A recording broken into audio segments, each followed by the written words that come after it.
ಮಾಡುತ್ತಿವೆ. ಈ ಹೊಸ ಕಾನೂನಿನಲ್ಲಿ ಒಳಗೊಂಡಿರುವ ಹಲವಾರು ಅಂಶಗಳು ನಿಷ್ಪಕ್ಷಪಾತತೆ ಮತ್ತು ಭದ್ರತೆಯನ್ನು ನಷ್ಟಗೊಳಿಸುವ ಅಪಾಯವನ್ನು ಹೊಂದಿವೆ. ಇಲ್ಲಿ ಕೆಲವು ಅಪಾಯಕಾರಿ ತಿದ್ದುಪಡಿಗಳು ಮತ್ತು ಅವುಗಳ ಸಂವಿಧಾನಬದ್ಧ ವಿರೋಧಿ ಅಂಶಗಳು ಈ ಕೆಳಗಿನಂತಿವೆ. ಮೊದಲನೇದಾಗಿ, ರಿಜಿಸ್ಟರ್ ಆಗದ ವಕ್ಫ್ ಆಸ್ತಿಗಳ ಮಾನ್ಯ ತಿದ್ದುಪಡಿ ಮಾಡಿರ್ತಕ್ಕಂಥ ಈ ಕೇಂದ್ರ ಸರ್ಕಾರವು ಇದು ಸರ್ಕಾರ ಮತ್ತು ವಕ್ಫ್ ಆಸ್ತಿಗಳ ನಡುವಿನ ಅಧಿಕಾರದ ಗಡಿಗಳನ್ನು ಗೊಂದಲಗೊಳಿಸುತ್ತದೆ. ಮುತುವಲ್ಲಿಗಳಿಗೆ, ಸಚ್ಚಾರಿತ್ರಿಗಳಿಗೆ ಒಂದು ಅಸ್ಪಷ್ಟ ಷರತ್ತು ಹಾಕಲಾಗಿದೆ.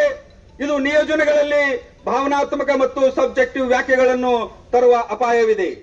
ಹಳೆಯ ಕಾಲದಿಂದಲೂ ಮುಸ್ಲಿಮರ ಧಾರ್ಮಿಕ ಕಾರ್ಯಗಳಿಗೆ ವಿರೋಧ ವ್ಯಕ್ತಪಡಿಸತಕ್ಕಂಥ ಈ ವಿರೋಧಿ ಕಾಯ್ದೆಯನ್ನು ಆಸ್ತಿಗಳು ಅದರ ದಾಖಲೆ ಇಲ್ಲದೆ ಇರುವ ಕಾರಣದಿಂದ ಅದನ್ನು ತೆಗೆದುಹಾಕಲಾಗುತ್ತದೆ. ಇದು ಧರ್ಮದ ಸ್ವಾತಂತ್ರ್ಯದ ವಿರುದ್ಧವಾಗಿರುತ್ತದೆ. ಮಾನ್ಯರೇ, ಈ ತಿದ್ದುಪಡಿಗಳು ಮುಸ್ಲಿಮರ ಹೆಸರಿನಲ್ಲಿ ಮಾಡಲು ನಿರ್ಣಯದ ಅಧಿಕಾರ ಸರ್ಕಾರದ ಅಧಿಕಾರಿಗಳಿಗೆ. ಯಾವುದೇ ಆಸ್ತಿ ವಕ್ಫ್ದೋ ಹೌದೋ ಅಥವಾ ಅಲ್ಲವೋ ಎಂಬ ನಿರ್ಧಾರವನ್ನು ಸರ್ಕಾರ ನೇಮಕ ಮಾಡಿದ ಅಧಿಕಾರಿಗಳು ತೆಗೆದುಕೊಳ್ಳುವುದು ನ್ಯಾಯಾಂಗ ವ್ಯವಸ್ಥೆಗೆ ಧಕ್ಕೆಯಾಗುತ್ತದೆ. ಇದು ನಮ್ಮ ಆಸ್ತಿಯ ಹಕ್ಕು ಮತ್ತು ನ್ಯಾಯದ ಸಿದ್ಧಾಂತಕ್ಕೆ ವಿರುದ್ಧವಾಗಿದೆ. ದಾನ ಮಾಡುವವರ ಧಾರ್ಮಿಕ ಹಿನ್ನೆಲೆ.